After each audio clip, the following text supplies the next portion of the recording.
Donc, bonjour à tous. C'est un plaisir pour moi de pouvoir présenter ce livre, qui est mon premier livre publié. Alors, j'ai fait une thèse en économie, donc c'est pas stricto sensu ma première publication. En revanche, c'est mon premier livre, et donc c'est pour ça que je tiens particulièrement à remercier Pierre-Yves et toute l'équipe du Cercle Aristote, des éditions Perspectives Libres, pour avoir bien voulu accepter de publier mes travaux, et aussi de pouvoir les présenter ici à l'audience. Donc je pense qu'une bonne partie de l'audience est assez, voit de quoi on parle à peu près lorsqu'on parle de démocratie directe, souvent de façon vague et générale. Donc je vais essayer de cadrer un peu mes propos pour que tout le monde soit au diapason sur mon sujet, sur ce quoi je parle exactement. Donc, tout d'abord, je vais définir ce que c'est la démocratie directe. La démocratie directe, je suis reparti de l'étymologie de démocratie. Donc, je l'ai défini comme étant un système politique stipulant que le commandement, donc en grec le kraten, ou le pouvoir, c'est-à-dire le kratos, est exercé par le corps des citoyens, le démos, sous-entendu sur un territoire donné.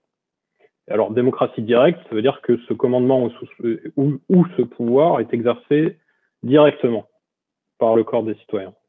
Donc, on comprend que c'est pour contraster avec la démocratie représentative, qui est le système politique le plus communément répandu aujourd'hui, du moins dans les systèmes dits démocratiques, où là, le commandement ou le pouvoir est exercé par des représentants théoriquement au nom du peuple. Bon, je ne veux pas venir ici sur... je ne veux pas étayer ici sur le fait de savoir si la démocratie représentative est réellement démocratique ou n'est pas réellement démocratique. Je veux juste mettre en perspective la différence entre les deux. C'est-à-dire que dans un cas, il y a un intermédiaire et pas dans l'autre. Alors, certains l'auront peut-être remarqué, j'ai utilisé le terme de corps des citoyens plutôt que peuple. C'est pas innocent, mais j'y reviendrai un peu plus tard. Alors, qu'est-ce qu'on entend exactement par démocratie directe aujourd'hui? Par quels instruments ça transite? Alors, j'en ai identifié 6. On pourrait considérer qu'il y en a 5. Moi, j'en ai considéré 6 parce qu'il y a un des instruments qui est une variante d'un autre, mais une variante qui est loin d'être négligeable par ses implications. Donc, je l'ai considéré séparément d'un autre instrument. Je vais expliquer mes propos tout de suite. En fait, on pourrait distinguer d'un côté ce que j'appelle les variantes de référendum. D'un côté, donc toutes les variantes de référendum sont des instruments de démocratie directe. Je vais les lister juste après. Alors, il faut savoir que ce qu'ils ont comme point commun, c'est qu'ils permettent une liberté négative à tous les citoyens. Alors, j'emprunte le terme au philosophe Isaiah Berlin. Quand je dis liberté négative, ça veut dire que ça limite les entraves et les coercitions exercées sur les citoyens. C'est-à-dire que lorsqu'on donne aux citoyens une plus grande liberté négative, ça veut dire qu'on leur donne la possibilité de limiter la coercition et les entraves, la coercition qui peut être exercée sur eux et les entraves dont ils peuvent faire face, du point de vue juridique, du point de vue légal, etc. Alors, le premier référendum, c'est celui que les Suisses appellent le référendum obligatoire. Alors, pourquoi obligatoire? Parce que la source émettrice est la loi. Il est défini selon, il est lancé selon lorsque certaines conditions définies par la loi sont réunies. C'est-à-dire que c'est personne de précis qui l'émet, c'est spécifié dans la loi, a fortiori dans la constitution d'un pays lorsque c'est au niveau national. Alors ce référendum obligatoire, il a pour but d'inscrire au vote référendaire, c'est-à-dire un vote référendaire, le vote référendaire le plus classique, c'est oui/non. Ça peut être un peu plus élaboré que ça, mais la façon la plus classique de mener un vote référendaire, c'est de poser une question. Et est-ce que vous êtes d'accord ou vous n'êtes pas d'accord, oui ou non? Donc, c'est d'inscrire à un vote référendaire une proposition de politique publique selon les conditions inscrites par la loi. Donc dans ces conditions, la loi vous astreint à faire un référendum pour répondre à cette proposition de politique publique. Lorsqu'on parle de référendum obligatoire, il est entendu que dans ce cas précis, le vote référendaire consiste à approuver ou rejeter la politique publique. Par défaut, c'est à la majorité simple des votes exprimés. Il y a des variantes, je reviendrai également, je reviendrai là-dessus un peu plus tard dans la présentation. Donc le cas classique du référendum obligatoire, qui est loin d'être unique, mais qui est le plus courant, on va dire, c'est les référendums obligatoires concernant les propositions gouvernementales de révision constitutionnelle. Lorsque le gouvernement, voire parfois le Parlement, c'est plus souvent le gouvernement, ça dépend des pays en fait, veut faire des révisions constitutionnelles, il peut être astreint par la loi de faire un référendum obligatoire. Je pense aussi à un autre cas qui est assez répandu aux États-Unis, dans les États fédérés, c'est un référendum obligatoire ayant trait à l'émission de nouveaux bons du Trésor. C'est-à-dire lorsqu'un État fédéré, quand je parle d'un État fédéré, c'est-à-dire l'État de Californie, l'État du Texas, le Tennessee, etc. Je ne parle pas de l'État fédéral, c'est-à-dire la structure fédérale qui chapeaute les États fédérés sous un pouvoir unifié à Washington. Donc, dans la plupart des États fédéraux, il y a également un référendum obligatoire concernant l'émission de bons du Trésor, c'est-à-dire lorsqu'un État fédéré cherche à s'endetter. Donc voilà, concernant le référendum obligatoire. Alors, il y a une autre variante de référendum, c'est celui du référendum que les Suisses appellent le référendum facultatif. Pourquoi facultatif? Parce que celui-là, il n'est pas émis selon les conditions spécifiées par la loi, il est émis par pétition citoyenne, sous des conditions précises, mais il est initié par les citoyens. Donc, il a pour objet de permettre au corps des citoyens de rejeter une politique gouvernementale par vote référendaire. En fait, il faut bien comprendre que le Parlement, le gouvernement vont faire des propositions de politique publique ou les mettre en œuvre. Et selon certaines conditions, les citoyens peuvent dire « Écoutez, moi, je ne suis pas d'accord avec ça. Donc, je vais réunir tant de signatures, un nombre prédéfini de signatures en un temps imparti, pour m'opposer à cette proposition de politique publique. Et si j'y arrive, au bout de X temps, il y aura un référendum pour dire est-ce que oui ou non, vous acceptez la politique publique proposée par le Parlement ou mise en œuvre par le gouvernement. Donc là, c'est pour ça aussi que ce référendum est parfois appelé référendum de veto. En gros, il permet aux citoyens de faire un veto par rapport à des propositions de politique publique qui ne lui conviendraient pas. Petite subtilité, il n'y a pas forcément besoin de se réunir en comité citoyen pour lancer un référendum facultatif. On verra que le comité citoyen est obligatoire pour d'autres instruments. Donc ça, c'est ce que j'ai appelé le référendum facultatif, ce que les Suisses appellent le référendum facultatif, et ce qui est parfois appelé un référendum de veto. C'est là où il y a une variation de ce référendum facultatif, qui est le référendum révocatoire. Moi, je l'ai appelé de façon complète le référendum facultatif révocatoire. Les Américains, ou les anglophones de façon générale, vont l'appeler le recall. Donc, c'est clairement une variante de référendum facultatif parce qu'il fonctionne exactement de la même façon que ce que j'ai énoncé précédemment, à la différence que cette fois-ci, où les citoyens ne s'opposent pas à une proposition de politique publique ou à une politique publique, ils vont s'opposer à un agent public qui est soit élu, coopté, nommé, etc. Donc, ce n'est pas nécessairement un agent public qui est élu. Ça peut être aussi un agent public qui est en fonction par d'autres moyens que l'élection. Ça peut aussi concerner des autorités publiques entières, donc pas simplement une personne, mais une autorité publique en entier. Je pense par exemple au référendum révocatoire, il me semble dans le canton du Tessin, à vérifier. Mais je crois que dans le canton du Tessin en Suisse, il y a un référendum révocatoire qui est large. Et également dans d'autres pays dans le monde, cette subtilité existe. Donc la seule différence par rapport à un référendum facultatif, c'est que comme il est plus puissant dans ses implications, le seuil de signature requis est généralement plus important qu'un référendum facultatif normal. Il peut aussi y avoir des conditions supplémentaires.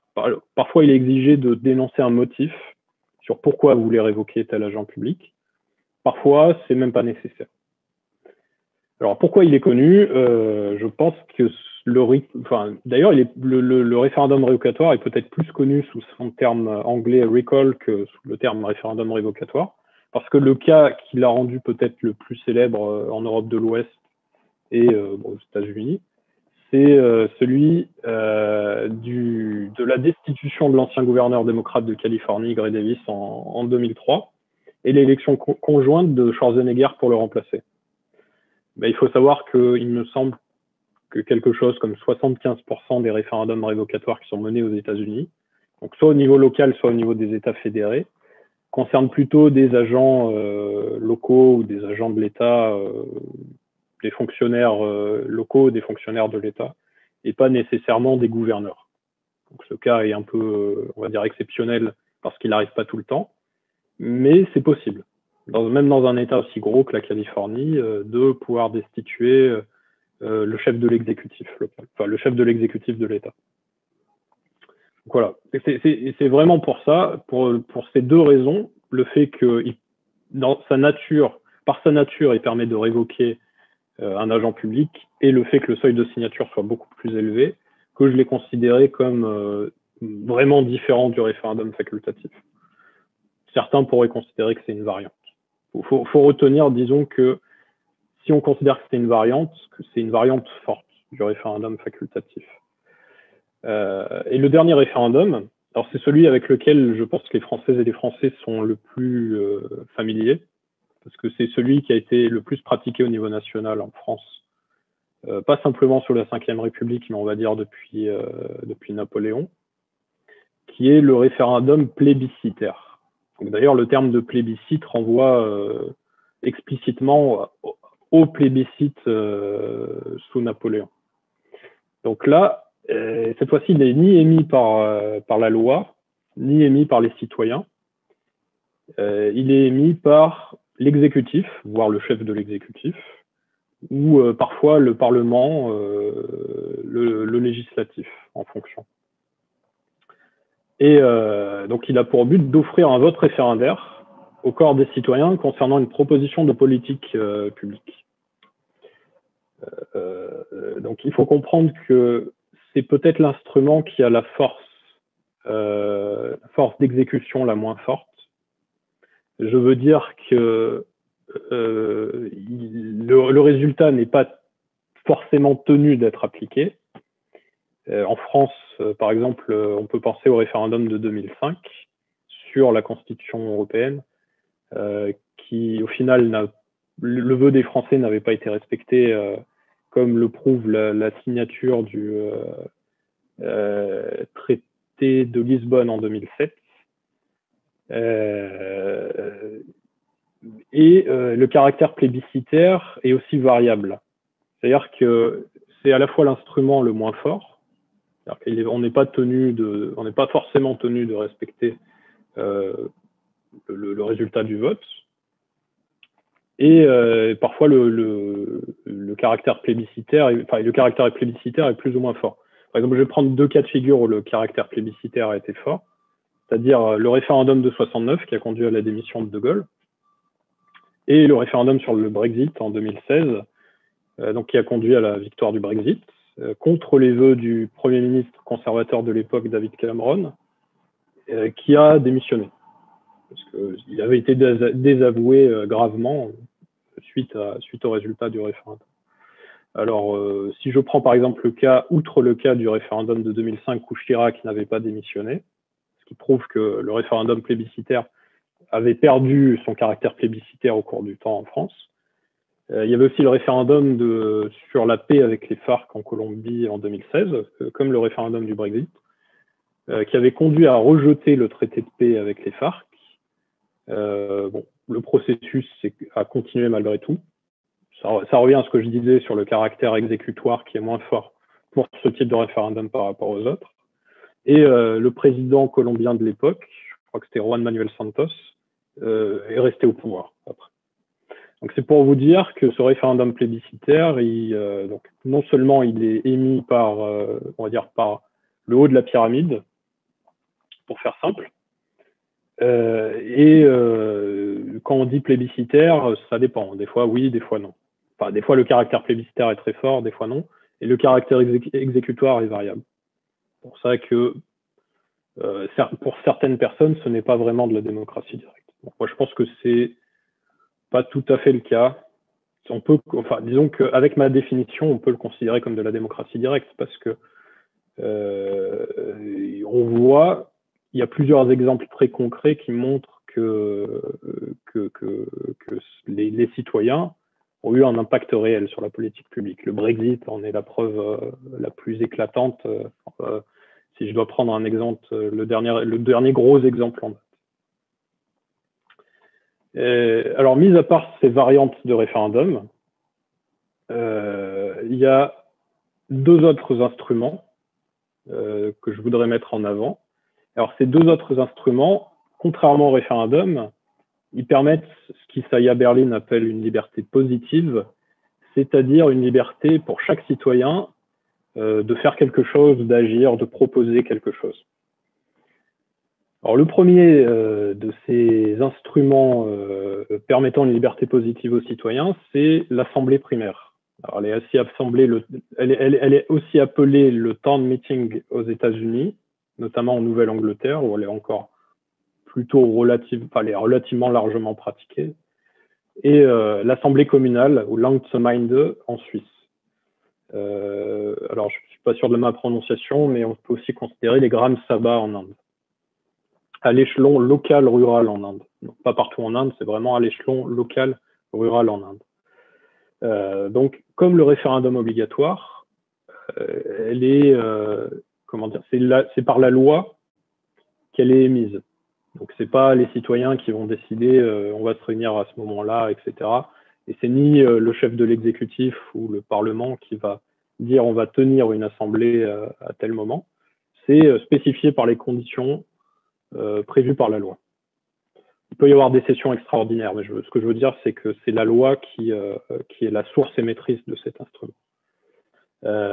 Donc, c'est considéré comme la forme la plus pure, entre guillemets, de démocratie directe, parce qu'elle est la plus proche de la logique de l'ecclésia athénienne, de l'assemblée athénienne. Je reviendrai sur le cas d'Athènes plus tard. C'est aussi l'instrument le plus contraint spatialement, puisqu'il nécessite la réunion physique de tous les citoyens en assemblée générale dans un endroit donné, c'est-à-dire la place du village, devant l'hôtel de ville, etc. Donc, si je dois définir cet instrument de façon la plus globale possible, donc il a pour objet de réunir en assemblée, généralement une fois par an, mais il peut y avoir des sessions supplémentaires, donc le corps des citoyens d'une localité ou d'un canton afin d'assurer le rôle du pouvoir législatif, se substituer à un parlement, en votant pour le budget et les lois pour l'année à venir et en délibérant sur les problématiques de la collectivité. L'assemblée primaire, elle permet aussi de voter pour certains représentants locaux. Ça peut aller du pouvoir exécutif aux magistrats, voire certains fonctionnaires. Et enfin, le dernier instrument, c'est l'initiative populaire. Alors, comme le référendum facultatif et le référendum révocatoire, elle est émise par les citoyens, donc par pétition citoyenne. Ça veut dire que lorsque vous êtes un citoyen, cette fois-ci, vous êtes tenu de vous réunir en comité citoyen. Vous pouvez faire une proposition de politique publique que vous devez énoncer, formuler. Et vous pouvez la soumettre à un vote référendaire si vous avez réuni suffisamment de signatures en un temps imparti.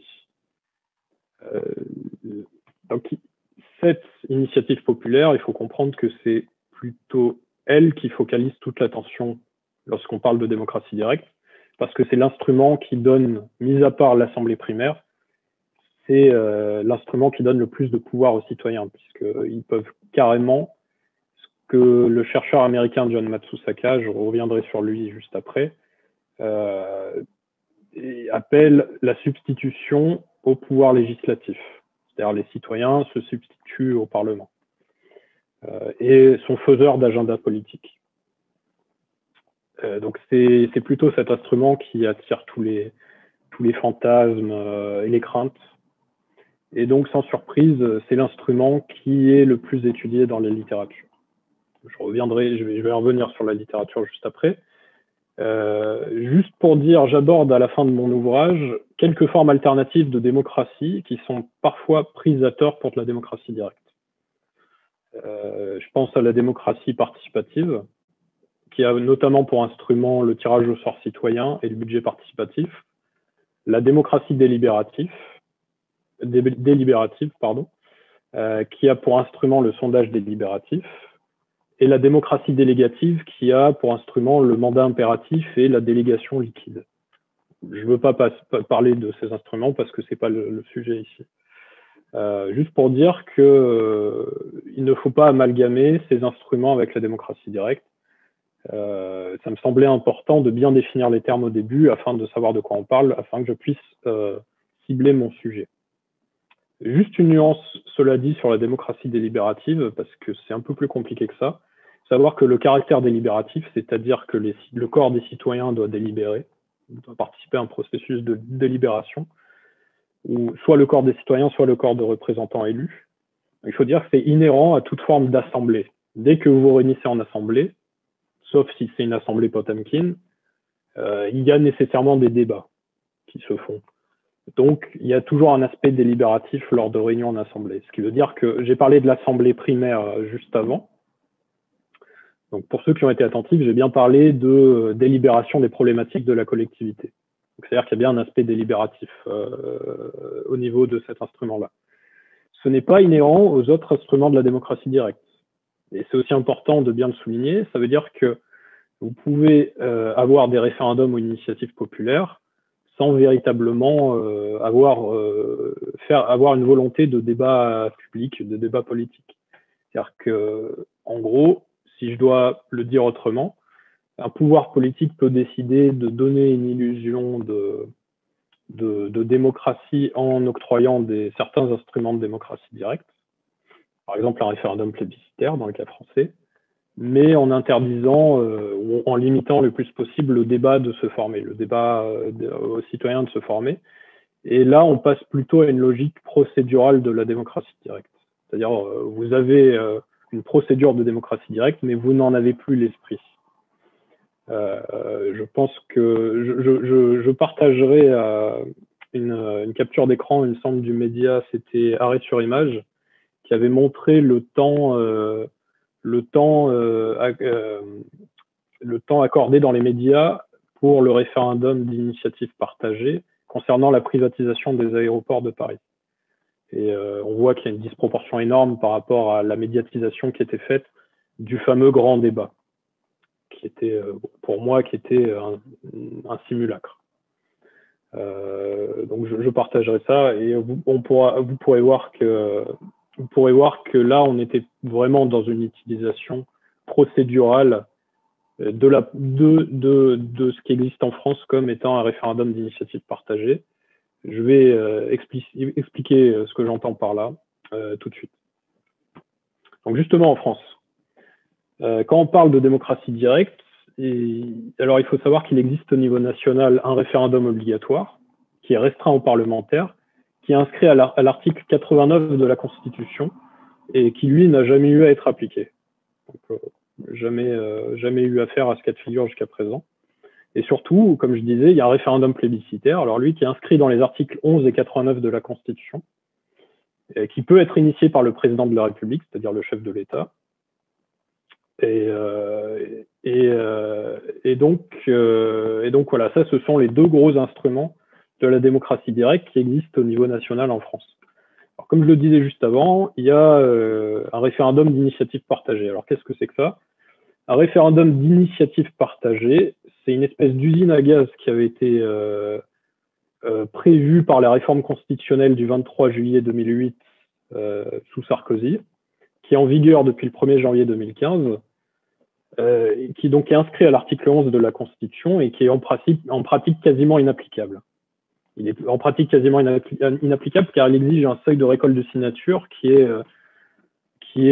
délirant si on le compare par exemple à l'initiative populaire en Suisse. L'initiative populaire en Suisse, vous devez réunir 100 000 signatures sur une période de temps donnée. Alors je ne me rappelle plus là tout de suite la période de temps donnée, mais ça représente 2% du corps électoral à réunir en signature pour pouvoir continuer une procédure d'initiative populaire. Concernant un référendum d'initiative partagée, c'est 10% l'équivalent de 10% du corps électoral en signature à réunir en 9 mois, il me semble.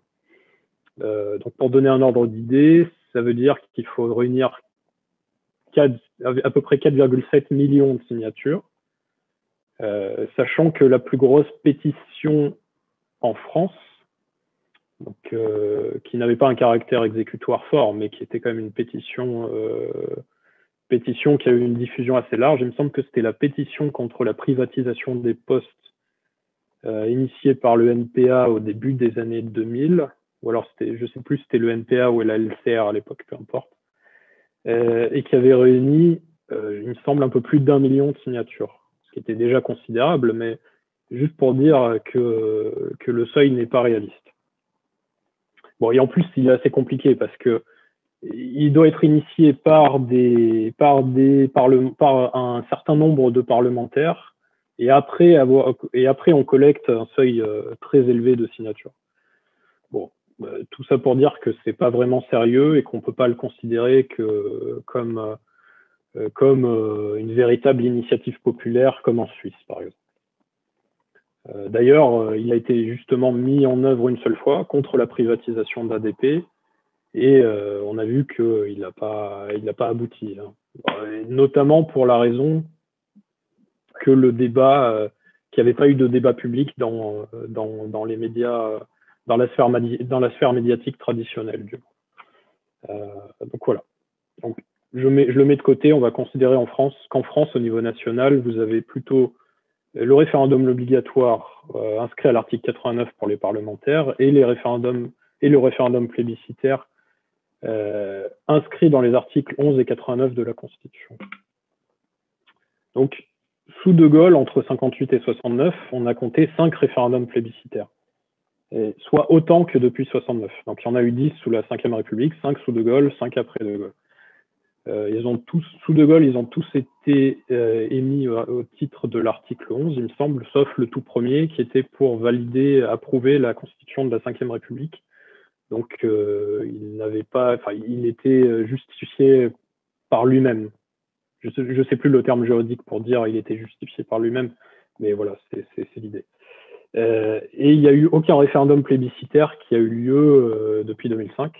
On peut comprendre pourquoi. C'est-à-dire sous Sarkozy, Hollande et jusqu'à présent Macron. Alors ça va changer, semble-t-il, avec un futur référendum sur le climat, qui n'était pas encore annoncé au moment où j'écrivais les lignes du bouquin. Donc là, je ne vais pas avoir le temps de revenir sur cette annonce, mais je pense qu'il y aura d'autres intervenants, à commencer par Pierre-Yves, qui ont largement l'occasion de revenir là-dessus. Alors, il existe également en France une grande tradition de référendums locaux, dit aussi référendums territoriaux ou consultations locales, mais qui sont techniquement soit des référendums plébiscitaires. Je pense par exemple au référendum sur la création de collectivités uniques de Guyane et de Martinique, soit des référendums obligatoires. Et là, je pense par exemple au référendum dans le cadre de l'accord de Nouméa, ou au référendum sur la création de la collectivité unique d'Alsace. Mais quand on pense à la démocratie directe, on pense à juste titre à des pays comme la Suisse, et également à son petit voisin le Liechtenstein, ou bien à la plupart des États fédérés des États-Unis. Par exemple, à titre indicatif, 24 États fédérés aux États-Unis disposent de l'initiative populaire, 23 États disposent du référendum facultatif, et à l'exception du Delaware, tous les États disposent d'un référendum obligatoire sur les amendements constitutionnels. Donc les constitutions des États, pas la constitution des États-Unis, la constitution de chaque État fédéré. Donc il faut savoir que contrairement à la Suisse dispose de prérogatives, d'instruments de démocratie directe importants à tous les échelons.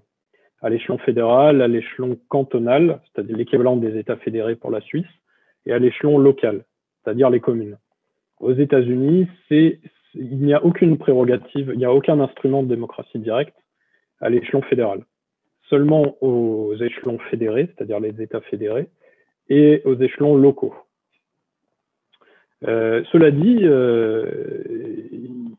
en fait, la démocratie directe existe dans plusieurs dizaines de pays, et même dans plus d'une centaine de pays si on considère les référendums concernant les révisions ou les amendements constitutionnels.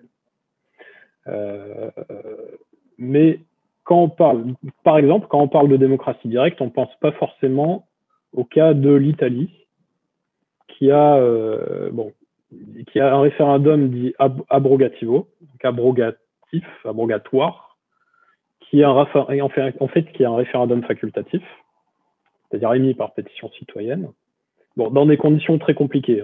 Le système politique italien est en soi très compliqué, voire comique, mais en fait, il a quand même un aspect très intéressant, ce référendum abrogativo, comparé à ce qu'on peut trouver aux États-Unis ou en Suisse, c'est qu'aux États-Unis ou en Suisse, le référendum facultatif, donc je ne parle pas du référendum révocatoire qui permet de révoquer un agent élu, je parle du référendum facultatif normal, traditionnel, il permet uniquement de s'opposer à des propositions de politique publique récentes, qui ont moins de X temps, X jours, X mois, X années. Alors que le référendum abrogatoire en Italie, lui, c'est l'inverse. Il permet seulement de s'opposer à des lois dites anciennes, qui sont plus vieilles de 1 an. C'est-à-dire que vous pouvez faire un veto sur des lois qui sont anciennes. Bon, je le cite parce que c'est un cas assez intéressant et qu'on ne retrouve pas beaucoup. Mais il y a aussi d'autres pays qui ne sont pas en Occident, qui disposent d'instruments de démocratie directe. Alors là, je pense par exemple au cas de l'Uruguay en Amérique latine, qui dispose qui a une pratique large de la démocratie directe depuis assez longtemps déjà. Et c'est pas uniquement, c'est pas lié aux 15 années de pouvoir socialiste. Ça existait déjà sous les conservateurs. Donc c'est vraiment une tradition bien ancrée en Uruguay. Et je pense également à la Bolivie en Amérique latine, qui là, pour le coup, les instruments de démocratie directe se sont beaucoup développés sous la présidence de Evo Morales et du MAS. Mais on peut aussi citer, de façon plus étonnante, un pays comme Taïwan, qui, bien qu'ayant un système représentatif relativement autoritaire et vertical, permet l'initiative populaire au niveau national. Donc ça, c'est assez étonnant, parce qu'on a ce que moi j'appelle de façon triviale les démocraties autoritaires asiatiques, on va dire les démocraties verticales asiatiques, mais cela dit, elle permet l'initiative populaire au niveau national. Enfin, Taïwan permet l'initiative populaire au niveau national, ce qui n'existe pas en France. Je me suis expliqué concernant le référendum d'initiative partagée, qui n'est pas vraiment une initiative populaire. Donc voilà. Et si on a autant entendu parler de la démocratie directe ces derniers temps en France, c'est bien évidemment du fait des Gilets jaunes avec ce qu'ils ont appelé le RIC ou plus rarement le RIP, c'est-à-dire le référendum d'initiative citoyenne ou le référendum d'initiative populaire. Alors, ce qu'ils ont appelé par là, c'est une appellation, en fait, l'appellation RIC ou RIP, ça regroupait en fait l'intégralité des instruments de la démocratie directe qui étaient émis par les citoyens. C'est-à-dire le référendum facultatif révocatoire et l'initiative populaire. Si je dois analyser les ressorts profonds de cette demande des Gilets jaunes, je dirais 2 choses. Donc déjà, d'une part, c'était le plus grand dénominateur commun entre des citoyens n'ayant pas forcément grand-chose en commun, mis à part éventuellement leur niveau de vie, qui oscille entre classe populaire et classe moyenne. Et le mouvement, du moins à ses débuts, avait une dimension légitimiste qui estimait que les élites politiques en place n'étaient pas légitimes et ne sont toujours pas légitimes à gouverner. Donc, je ne vais pas aller plus en avant à ce sujet, ça nous amènerait trop loin. Mais voilà, disons que si on a autant entendu parler de la démocratie directe en France ces derniers temps, c'est bien du fait des Gilets jaunes. Je voulais m'attarder un petit peu sur la littérature académique universitaire, qui s'est intéressée aux effets socio-économiques des différents instruments de la démocratie directe. J'ai parlé tout à l'heure de John Matsusaka, pardon. Donc John Matsusaka, c'est un universitaire basé en Californie, l'université de... Je me rappelle plus l'université, je me rappelle plus son affiliation universitaire pour l'instant. Donc c'est un chercheur nord-américain qui est peut-être parmi les plus connus à travailler sur la démocratie directe. Alors il n'est pas le seul. Je pense par exemple à Stefan Voigt ou à Patricia Funk. Mais disons que John Matsusaka, c'est à la fois celui qui est, on va dire, le plus enthousiaste par rapport à la diffusion de la démocratie directe et l'un des académiques les plus prolifiques. Il a publié cette année un livre en faveur de la démocratie directe, de l'expansion de la démocratie directe aux États-Unis, qui s'appelle Let the People Rule. Sa lecture est intéressante, je la recommande à l'auditoire. Malheureusement, il n'est pas traduit en français. Si je dois faire un reproche au livre, alors il est très sérieux, rigoureux, etc. Et ce chercheur est peut-être la sommité sur le sujet, là n'est pas la question. Mais disons que il ne s'intéresse pas au ressort plus profond qu'il y a derrière la démocratie directe, ce que j'ai essayé de faire, peut-être maladroitement, mais ce que j'ai essayé de faire dans cet ouvrage. Je reviendrai un peu plus tard sur les ressorts, ce que j'entends par ressort profond qui se cache derrière la démocratie directe. Donc, si je dois parler de la littérature académique conventionnelle, classique sur la démocratie directe, alors j'en ai un petit peu parlé, elle s'est malheureusement concentrée essentiellement sur l'effet de l'initiative populaire et sur des champs d'études que sont les États-Unis et la Suisse. C'est-à-dire qu'en gros, la littérature est hypertrophiée envers les effets économiques, socio-économiques de l'initiative populaire et sur les champs d'études que sont la Suisse et les États-Unis. Donc, pourquoi se focaliser autant sur l'initiative populaire? C'est parce que j'en ai parlé, c'est parce que c'est l'instrument qui permet le plus de prérogatives aux citoyens et qui, contrairement à l'Assemblée primaire, n'est pas contraint spatialement parce qu'elle ne suppose pas de réunir en un lieu physique tous les citoyens pour discuter, voter les lois, etc. Ça peut être un vote référendaire au niveau national, donc elle peut concerner des populations de plusieurs millions, voire dizaines de millions d'habitants. Donc c'est pour ça que la littérature s'est énormément focalisée sur l'initiative populaire.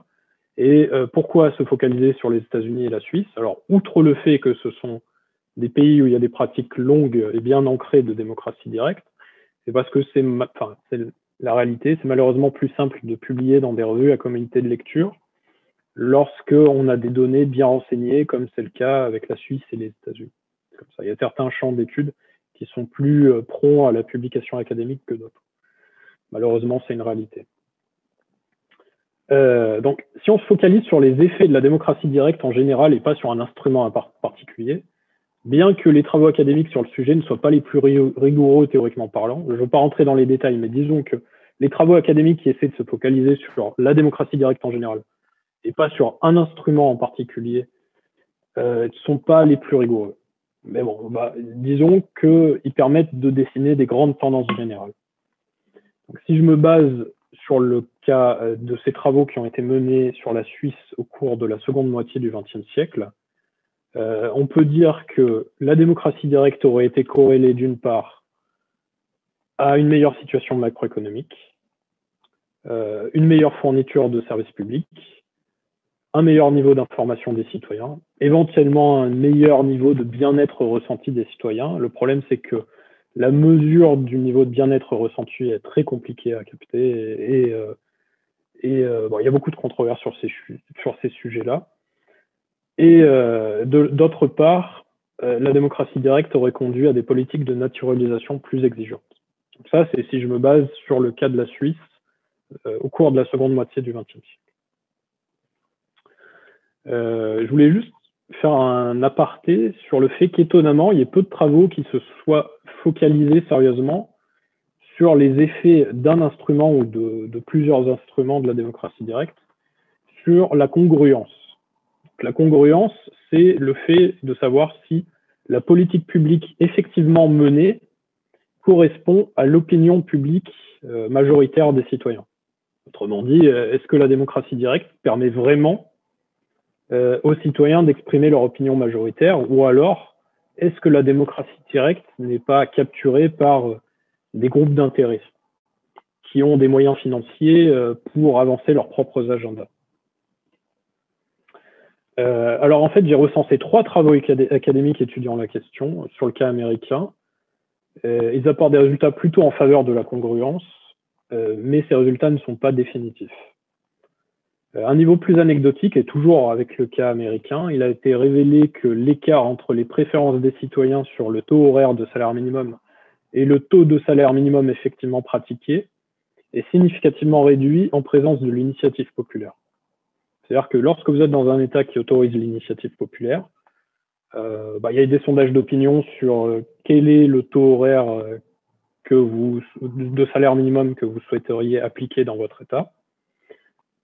Donc, cette question est posée dans tous les États américains et on voit que l'écart entre la réponse moyenne, la réponse majoritaire donnée par les citoyens est réduit lorsqu'il y a de l'initiative populaire. L'écart entre le taux effectivement pratiqué et la majorité, enfin le taux préféré par la majorité. Ce qui est un indice à un niveau plus anecdotique que au moins l'initiative populaire permet plus de congruence. Si je dois prendre un autre exemple, c'est les initiatives populaires ayant trait au secteur de l'énergie, de la finance et du tabac entre 80 et 2018. Elles ont conduit nettement plus souvent à l'adoption de réglementations renforcées et nettement moins souvent à des déréglementations par rapport à des propositions législatives conventionnelles, et ce malgré la capacité pour ces secteurs d'activité à s'organiser en groupes de pression efficaces. Ça veut dire que ça donne aussi notre indication sur le fait que malgré le fait que vous avez des secteurs économiques, notamment la finance, qui sont capables de s'organiser en groupes de pression efficaces, très puissants, capables de financer des campagnes publicitaires, de corrompre des agents, etc. Et ben on voit que l'initiative populaire contribue en fait à plus de réglementation par rapport à une législation classique. Ce qui est une indication anecdotique supplémentaire sur le fait que la démocratie directe semblerait apporter plus de congruence. Donc là, c'était concernant. Là, je me suis attardé. Je me suis plus attardé sur les effets socio-économiques qui sont recensés dans la littérature. Mais je tiens à dire que le point central de mon livre se situe plutôt dans l'analyse des ressorts profonds qui se cachent derrière la démocratie directe. J'y consacre tout un chapitre, c'est le chapitre 3, qui est également le plus gros chapitre et qui se rapproche le plus d'un essai. On va dire que les 2 premiers chapitres se rapprochent plus d'un format de manuel avec beaucoup de définitions. Je donne mon avis et ma subjectivité, mais quand même nettement moins que dans le chapitre 3, qui est beaucoup plus un essai, où là je développe beaucoup plus ma subjectivité, mes opinions personnelles, et je développe plus mes argumentaires sur ce que j'entends par les ressorts profonds de la démocratie directe. En fait, les ressorts profonds de la démocratie directe, je les ai appelés les surdéterminants de la démocratie directe, c'est-à-dire tout ce qui conditionne la démocratie directe au sens large. Alors, je traite bien évidemment du cas le plus connu de la tyrannie de la majorité, que l'on peut aussi associer à la théorie girardienne du désir mimétique et au phénomène de bouc émissaire. Mais je traite également du cas qui est peut-être encore plus dangereux car beaucoup plus insidieux, de la dictature de la minorité intolérante ou intransigeante, telle que définie par Nassim Nicholas Taleb, qui est l'auteur du livre Le Cygne Noir, qui a été connu pour son livre Le Cygne Noir. Et je traite également du cas de l'ingénierie sociale verticale et horizontale, c'est-à-dire qui renvoie l'ingénierie sociale qui renvoie aussi bien aux travaux de Walter Lippmann et Bernays qu'au livre récent de Bruno Patino qui s'appelle La civilisation du poisson rouge et qui met en avant sur les effets néfastes de la nouvelle économie numérique dominée du moins en Occident par les grands acteurs de la Silicon Valley, c'est-à-dire ce qu'on appelle les GAFAM, Google, Amazon, Facebook, Apple et Microsoft. Donc je ne veux pas m'attarder sur chacun de ces surdéterminants.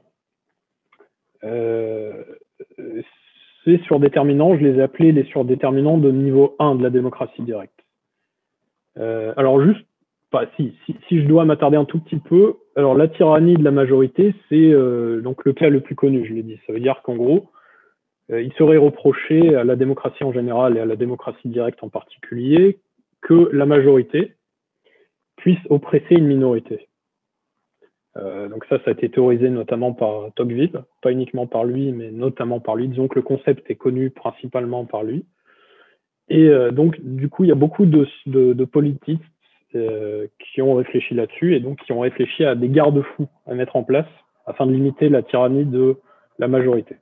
Donc, si je dois citer ces garde-fous principaux, je pourrais dire par exemple qu'aux États-Unis, toutes les décisions adoptées par démocratie directe, au niveau local ou au niveau des États fédérés, je rappelle qu'il n'existe pas de démocratie directe au niveau fédéral, elles ne peuvent pas être contraires à la Constitution des États-Unis. Et en cas de litige, l'appréciation finale revient à la Cour suprême. Donc ça, c'est un premier garde-fou qui est aux États-Unis concernant la limitation de la tyrannie de la majorité. En Suisse,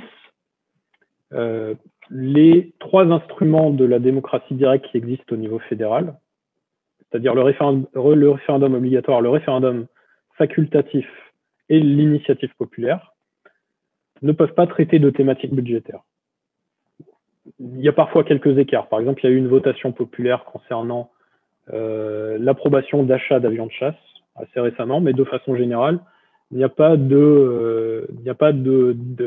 au niveau fédéral, au niveau des cantons et local, c'est différent, mais au niveau fédéral, les instruments ne peuvent pas traiter de thématiques budgétaires, notamment pour cette raison de tyrannie de la majorité. Et par extension, il y a le chercheur Stefan Voigt qui rappelle qu'un certain nombre de constitutions excluent la thématique budgétaire des prérogatives des initiatives populaires. Je peux aussi parler de certaines obligations afin de faire aboutir des initiatives populaires ou des référendums. Par exemple, en Suisse, pour faire aboutir une initiative populaire, il n'y a pas que la majorité simple des électeurs qui est exigée, il y a aussi la majorité des cantons. C'est-à-dire qu'un canton, il faut à la fois avoir avoir la majorité des votes des électeurs et des cantons afin de faire approuver une initiative populaire. Il y a aussi des variantes de conditions d'approbation au niveau de certains États fédérés des États-Unis. Je pense par exemple à la Floride, le Minnesota, le Nevada. Par exemple, pour approuver une initiative populaire, il faut non pas 50% des votes en faveur de cette initiative populaire, mais il faut 60% des votes, ou un peu plus. Et parfois, il faut même voter 2 fois. C'est-à-dire il faut 50% des votes, mais en 2 votes. Là, je donne donc là, ce sont quelques spécificités organisationnelles pour limiter la tyrannie de la majorité. Cela dit, alors j'ai dit que le cas de la dictature de la minorité intolérante était peut-être dangereux, car beaucoup plus insidieux, car il n'est pas autant analysé par les chercheurs. Et là, pour le coup, les chercheurs n'ont pas vraiment proposé de garde-fou contre la dictature de la minorité intolérante. Alors, je vais préciser juste très vite ce que Taleb entend par dictature de la minorité intransigeante et intolérante. C'est en fait le fait que vous pouvez avoir une toute petite minorité de la population qui est intransigeante sur un sujet donné. Si la majorité de la population n'est pas intransigeante, il se peut en fait que la minorité impose ses vues à la majorité. Ça paraît contre-intuitif, mais en fait, Taleb donne 2 exemples. Enfin, il en donne plus, mais il y a 2 exemples qui sont liés à l'alimentation, qui permettent de comprendre un peu mieux ce dont il parle. Le premier, c'est qu'il y a une généralisation assez étonnante en fait de la nourriture cachère aux États-Unis. Je sais pas si donc là, non, j'ai une bouteille, mais il n'y a pas le logo.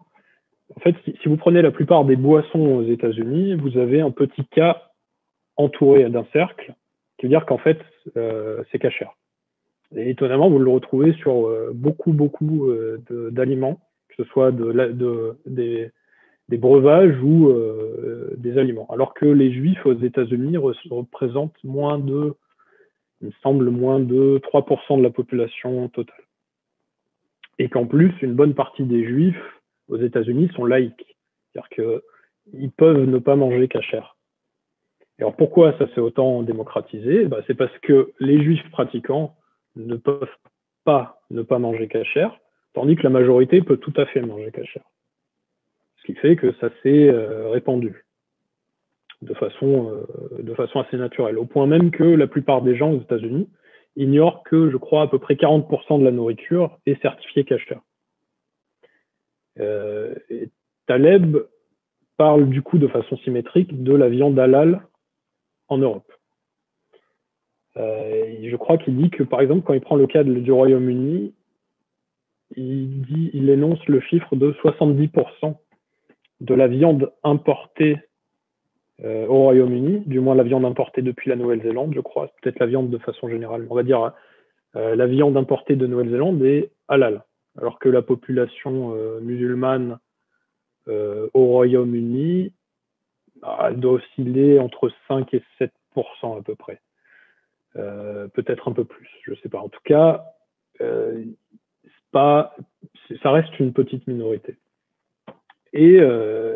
Mais pour la même logique qu'il y a beaucoup de nourriture et de breuvages cachers aux États-Unis, Taleb prédit qu'il va y avoir une généralisation de la nourriture halal en Europe, pour cette raison-là. Alors c'est très intéressant de voir les choses sous cette perspective, parce qu'on peut voir les choses de façon tout à fait différente selon qu'on a le point de vue de la tyrannie de la majorité ou le point de vue de la dictature de la minorité intolérante. Donc c'était une initiative populaire en Suisse au niveau fédéral qui avait pour intitulé « Contre la construction des minarets », qui a été adoptée à la double majorité des cantons et des votants et qui est entrée en vigueur le 29 novembre 2011. Alors, elle a fait énormément parler parce que la plupart des analystes en avaient avaient la grille de lecture de la tyrannie de la majorité. C'est-à-dire que vous avez une majorité de la population qui veut oppresser la minorité musulmane en Suisse. Mais alors, il faut savoir qu'il y a eu un très bon argumentaire en faveur de cette initiative populaire qui a été menée par le leader de l'Union du Centre, c'est-à-dire le parti souverainiste conservateur en Suisse, parti principal souverainiste conservateur en Suisse, par Oskar Freisinger, qui était leader roman, donc francophone, de l'Union démocratique du Centre, qui s'est exprimé sur le service public en Suisse en 2009, justement en faveur de cette initiative populaire contre les minarets. Et son argumentaire, c'était que, en fait, il reprenait ce que disait Erdogan à l'époque, c'est-à-dire que pour Erdogan, les minarets étaient ses baïonnettes en Europe. Je ne veux pas rentrer dans la polémique de savoir si c'est vrai ou pas. Donc la suite des événements ces derniers mois donne plutôt raison à Freisinger quand on regarde l'attitude d'Erdogan par rapport à l'Europe. Mais en tout cas, ce qui est très intéressant, c'est que Freisinger avait argumenté de la meilleure des façons possibles cette initiative populaire, parce que il opposait en gros à l'analyse de ceux qui parlaient de tyrannie de la majorité le fait que, en fait, non, c'était pour s'opposer à une dictature de la minorité intolérante, qui était notamment une partie de l'islam instrumentalisée par la Turquie pour avancer son propre agenda politique. Je ne veux pas rentrer plus en avant dans les débats pour savoir si c'est légitime ou pas, juste pour dire que la grille d'analyse qu'on a peut changer totalement un point de vue sur la démocratie directe. Et que c'est bien d'avoir tous les aspects en tête. Et qu'encore une fois, malheureusement, autant la tyrannie de la majorité est relativement bien étudiée et appréhendée par les journalistes ou par les analystes politiques, autant la dictature de la minorité intolérante, c'est pas du tout le cas. C'est encore quelque chose qui passe souvent totalement au travers des grilles d'analyse. Et enfin, concernant l'ingénierie sociale.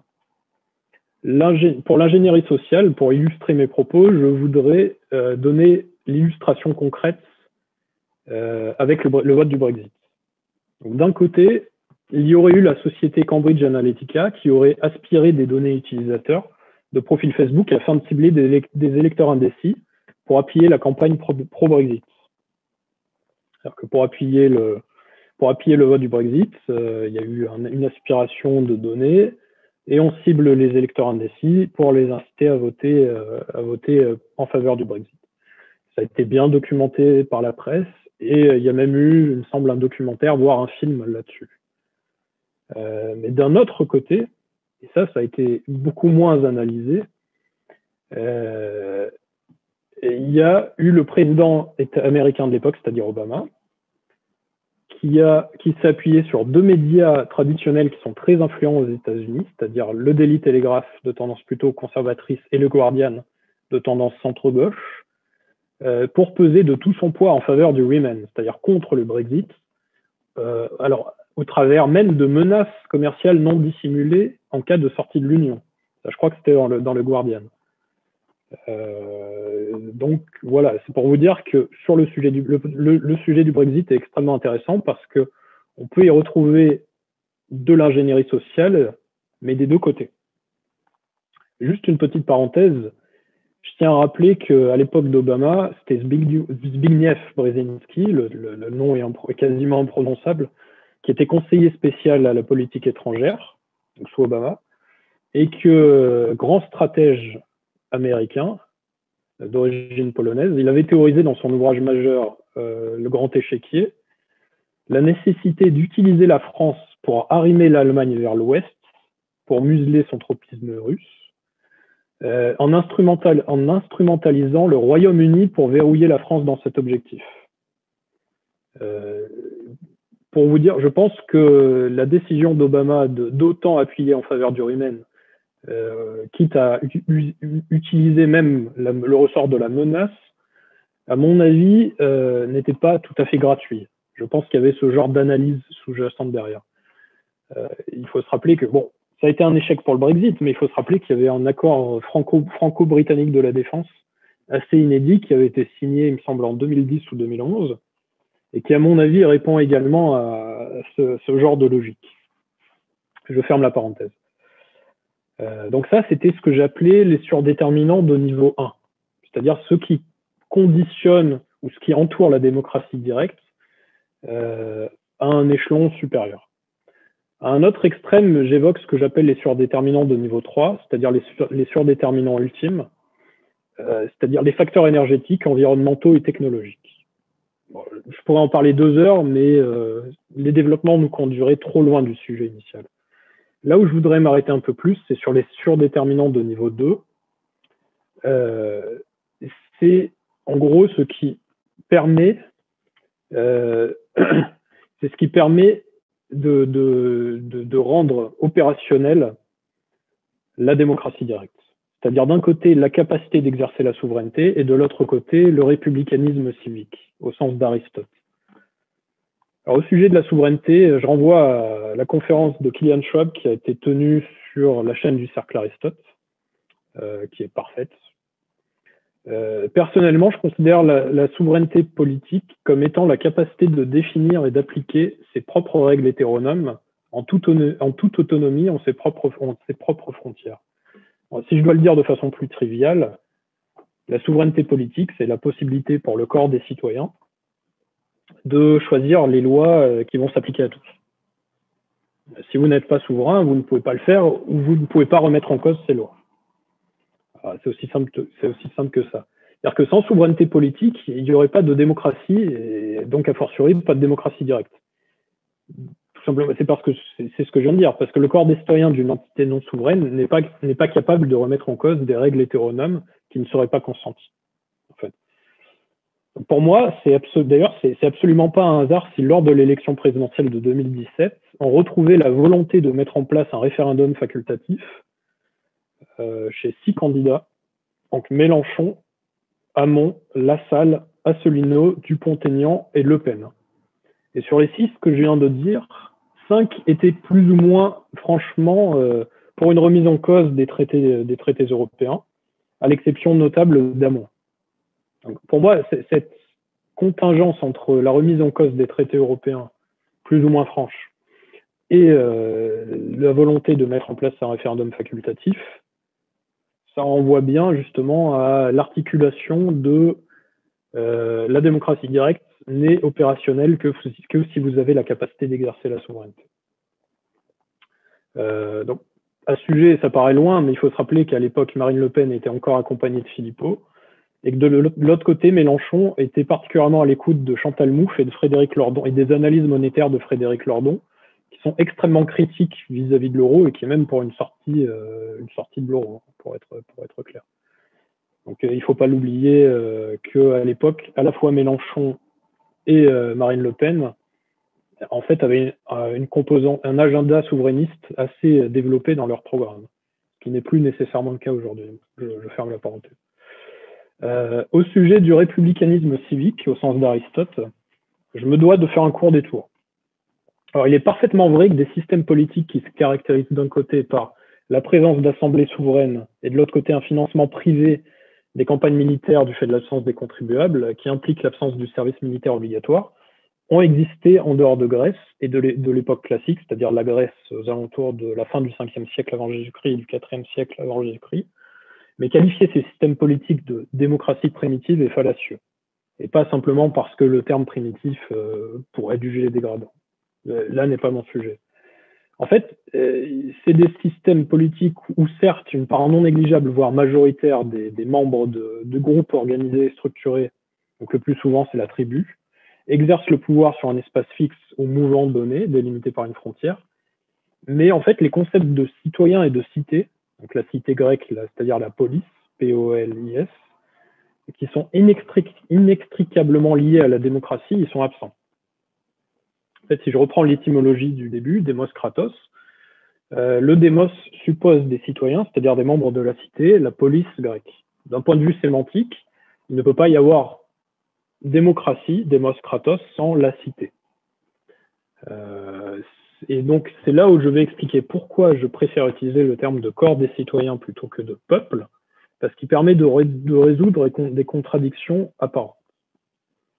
La contradiction apparente, c'est que dans l'Athènes de l'époque classique, qu'on considère comme la genèse des démocraties, ce qui est à la fois vrai et faux, je ne vais pas rentrer dans ce débat-là, en fait, il y avait une proportion réduite d'adultes, et a fortiori des hommes, qui pouvaient exercer la souveraineté dans l'ecclésia, c'est-à-dire dans l'assemblée citoyenne. Et la résolution de cette contradiction, en fait, c'est parce que donc, ce n'était pas le peuple dans son entier qui exclut, donc parce qu'il y avait une exclusion des métèques, c'est-à-dire des citoyens qui sont nés dans une autre cité, des esclaves et des femmes de la citoyenneté. Mais ce qu'il faut bien comprendre, c'est que, en fait, la citoyenneté n'était accordée en fait qu'en réponse à des responsabilités qui étaient celles de la défense de la cité. C'est-à-dire que si vous étiez citoyen, votre devoir était de défendre la cité et d'accomplir le service militaire. Donc c'est ce que je vais expliquer, c'est ce que je vais détailler là maintenant un peu plus en détail. C'est-à-dire que contrairement aux démocraties primitives, entre guillemets, qui n'ont pas de service militaire obligatoire, le service militaire masculin obligatoire, était obligatoire, et c'était même une composante fondamentale de la vie politique d'Athènes de l'époque classique. Et pourquoi ça? Pourquoi ça? C'est selon l'historien et anthropologue Jean-Pierre Vernant. En fait, ce sont les modifications de l'armement et une révolution dans la technique de combat qui ont remis en cause l'organisation oligarchique et aristocratique liée aux cavaliers, qui étaient appelés hippeis, au 7e siècle avant Jésus-Christ, c'est-à-dire largement avant la théorisation d'Aristote sur le républicanisme. Et cette révolution dans l'armement a conduit aux fantassins dits hoplites, qui ne connaissaient plus le combat singulier, mais la bataille du coude à coude. C'est-à-dire qu'avec cette révolution dans l'armement et dans l'organisation militaire, c'était plus possible comme avant de mener des combats tout seul. Il fallait, en fait, l'hoplite comme unité combattante, elle implique un égalitarisme militaire qui se traduit par la phalange. C'est-à-dire que vous avez besoin de votre voisin pour combattre, notamment parce que le bouclier n'est pas assez grand pour vous protéger entièrement. Et la phalange permet de réaliser des opérations militaires qu'aucun hoplite ne pourrait réaliser de façon individuelle. Et donc cet égalitarisme militaire a contrasté avec l'aristocratisme qui prévalait avant, l'aristocratisme des conducteurs de chars et des cavaliers. L'égalitarisme militaire a conduit, dans le cas d'Athènes, à l'égalité politique, c'est-à-dire ce que les Grecs appelaient l'isonomie des citoyens. C'est-à-dire que, pour synthétiser, le postulat d'animal social d'Aristote induit la chose publique, c'est-à-dire la res publica, et l'intérêt public qui s'exprime de façon primordiale par la défense et la pérennité des cités. Ça se concrétisait dans le cas athénien de l'époque classique par l'égalité politique, comme je l'ai dit, des citoyens qui devaient prendre les armes. C'est-à-dire que vous aviez des responsabilités, mais en balance de ça, on vous donnait la capacité d'exercer la souveraineté. Alors, il est à noter que dans le cas de Sparte, la res publica et l'égalitarisme militaire se traduira par une société non démocratique. Ce que je veux dire par là, c'est que la res publica, c'est-à-dire la chose publique, ça a induit la démocratie dans le cas d'Athènes, mais la réciproque n'est pas vraie. C'est-à-dire que le républicanisme civique tel que théorisé par Aristote, mais qui en fait justifié bien avant par la révolution de l'armement au 7e siècle avant Jésus-Christ, cette chose publique est à l'origine de la démocratie athénienne, mais la réciproque n'est pas vraie. Donc pourquoi c'est important? C'est important parce que il est à noter qu'on retrouve des traces contemporaines du républicanisme civique, notamment en Suisse. Alors je pourrais citer des tas d'aspects, mais l'un des aspects les plus importants, c'est que en Suisse, outre le fait que vous avez de la démocratie directe qui est très développée, vous avez une armée de milices, c'est-à-dire non pas une armée professionnelle, mais une armée de citoyens qui peuvent garder leur fusil d'assaut après leur service militaire. C'est pour ça que la Suisse a un taux d'armement extrêmement élevé. Et vous avez aussi en Suisse la généralisation du principe de milice dans le domaine civil, ce que les Romains appelaient militia. C'est-à-dire que vous accomplissez des tâches bénévoles pour la collectivité, qui implique donc une participation à la vie civique et à des activités bénévoles extra-professionnelles larges. Tout ça au service de la communauté. On peut aussi citer par exemple des traces, donc c'est un peu plus nuancé, mais on peut trouver encore des traces de républicanisme civique dans ce que l'historien sociologue Christopher Lasch appelait Middle America, l'Amérique du milieu, dans son dernier ouvrage, La révolte des élites. Alors, j'ai fait une carte, je pense qu'on pourra l'afficher à l'écran. Cette Amérique du milieu, on peut la saisir d'une multitude de manières. Moi, ce que j'ai fait, c'est que j'ai pris le taux de citoyens qui font partie de la garde nationale, c'est-à-dire la composante milicienne dans l'armée américaine. Et on voit que ce taux est le plus élevé dans le Midwest, ainsi que dans ce qu'on appelle le Deep South, le Sud profond, qui sont plutôt des bastions rouges, c'est-à-dire des bastions qui ont voté plutôt largement Donald Trump, mais aussi, étonnamment, on retrouve un taux milicien très élevé, même le plus élevé des États-Unis, au cœur de la Nouvelle-Angleterre, c'est-à-dire dans le nord-ouest, qui vote beaucoup plus à gauche. C'est-à-dire, là, je parle du Vermont, qui est un État rural, et qui est aussi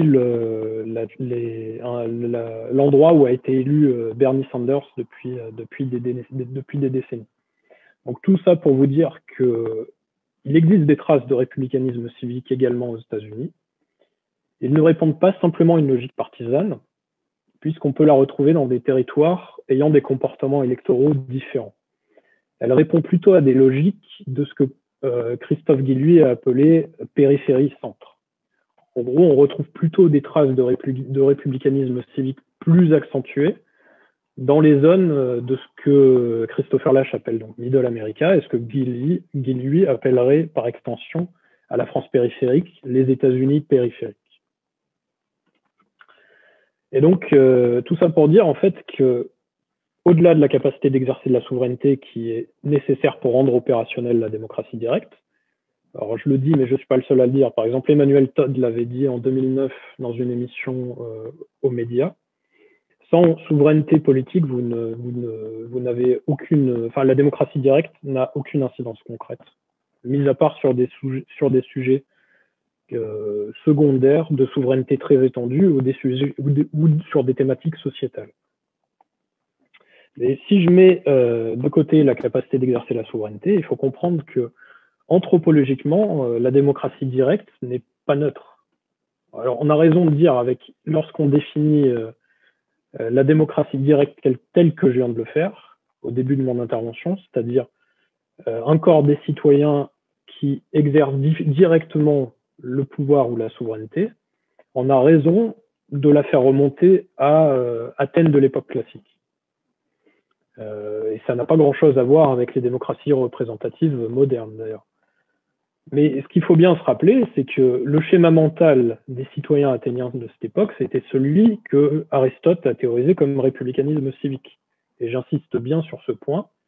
Tout ça pour vous dire que c'est très bien de vouloir de la démocratie directe, mais je pense que c'est fondamental de ne pas ignorer le type d'hommes et de femmes qu'implique la démocratie directe, et ce qu'on retrouve encore, au moins partiellement, en Suisse, avec les exemples que j'ai donnés d'armées de milices et de généralisation du principe de milice pour des activités bénévoles, comme des services civiques, les pompiers miliciens, voire les parlements locaux, lorsqu'il n'y a pas d'assemblée primaire ou d'assemblée communale, lorsqu'il y a des parlements au niveau de la ville, du village, vous pouvez avoir des citoyens qui ne sont pas des politiciens de carrière, qui font un mandat ou deux mandats, qui se retirent après de la vie politique suisse.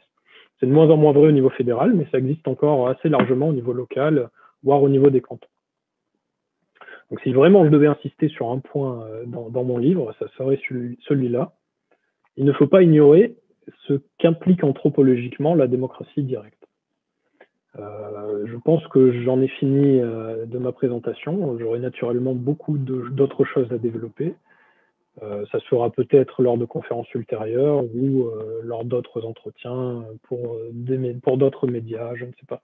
En tout cas, je tiens vraiment encore une fois à remercier le Cercle Aristote, toute l'équipe d'avoir pu m'exprimer sur ce sujet qui me semble important, d'autant plus que selon moi, alors moi je suis modérément optimiste ou modérément pessimiste concernant l'avenir de l'Occident. Alors, si on analyse les tendances récentes, je pense qu'on va vers ce que Pablo Servigne et Raphaël Stevens, dans leur livre Comment tout peut s'effondrer, appellent non pas un effondrement brutal des systèmes à court terme, mais un verrouillage socio-technique renforcé. Je pense qu'on va vers plus de verrouillage de la parole, on va vers plus de verrouillage de décisionnel, etc. Je pense qu'on tend de plus en plus vers ça. Et je pense même dans le cas européen, qu'on se rapproche de ce qu'on pourrait appeler des formes d'autoritarisme technocratique, plus ou moins doux, plus ou moins dissimulé, etc. Mais je pense que c'est justement d'autant plus important d'avoir une bonne connaissance sur les sujets de la démocratie directe afin d'être capable d'intellectualiser des contre-modèles, au moins du point de vue théorique, avant de pouvoir éventuellement les mettre en pratique ultérieurement. Donc voilà. Si vous souhaitez vous procurer les ouvrages mentionnés dans cette vidéo, rendez-vous dans les liens en description.